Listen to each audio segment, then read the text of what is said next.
Nessa semana nós lemos a Parashá Toldot. A Parashá fala de Rivka e Yitzhak, os nossos patriarcas.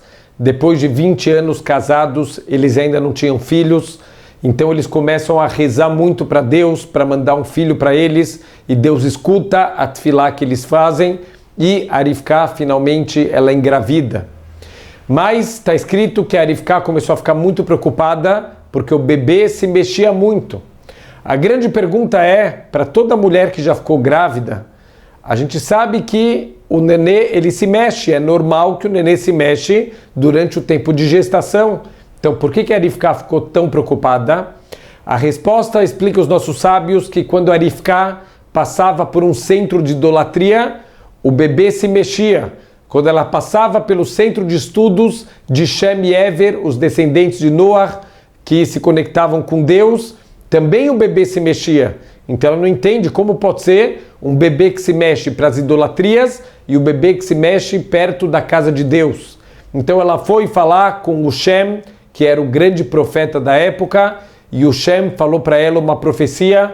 Na verdade, aqui não é só um nenê, tem 2 bebês no teu ventre que vão ser futuramente 2 grandes nações.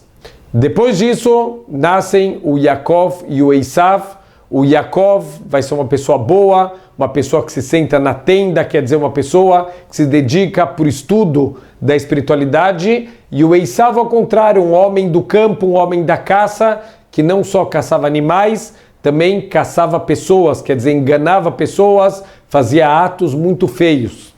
Mas aqui surge uma grande pergunta. A gente vê que essa predisposição de Yaakov, ele ser uma pessoa boa, e o Esav ser uma pessoa ruim, começou na barriga da mãe, e isso vai contra o ensinamento dos nossos sábios do Talmud, que Akol min hashamayim, chutz mirat shamayim, tudo depende do céu, menos o temor a Deus. O que quer dizer isso?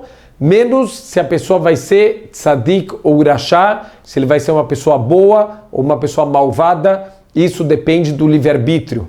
Como pode ser que tem livre-arbítrio se o Yaakov já é puxado para a espiritualidade e o Esav já é puxado para a idolatria, mesmo quando eles estão na barriga da mãe? Aonde está o livre-arbítrio?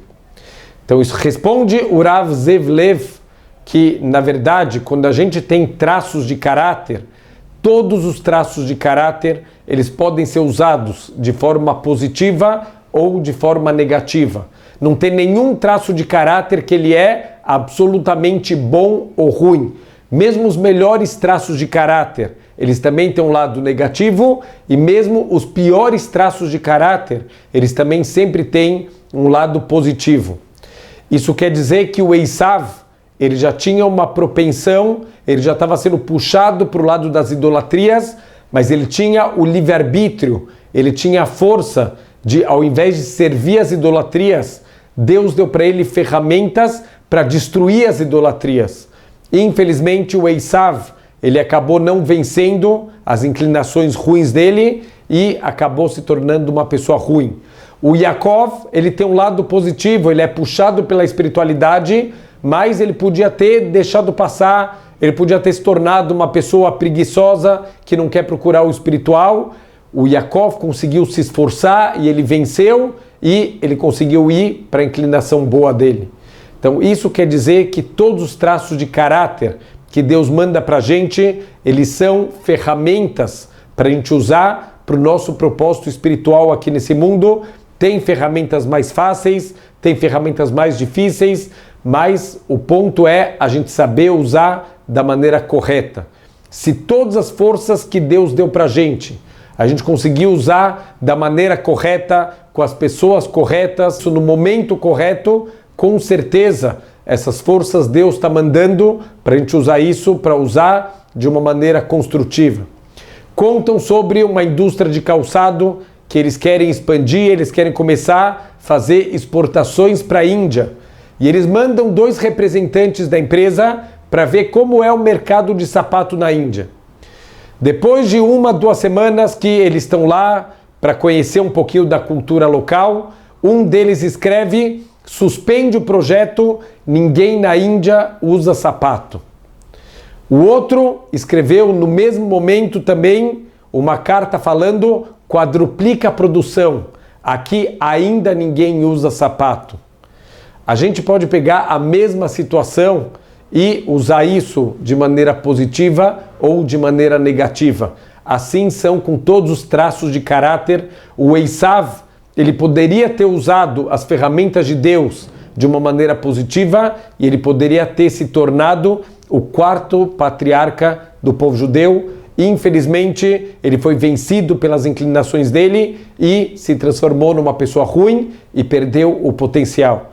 O Yaakov aproveitou todas as ferramentas dele positivas e conseguiu se transformar num grande patriarca que deixou um grande legado para a humanidade inteira, e esse é o nosso trabalho.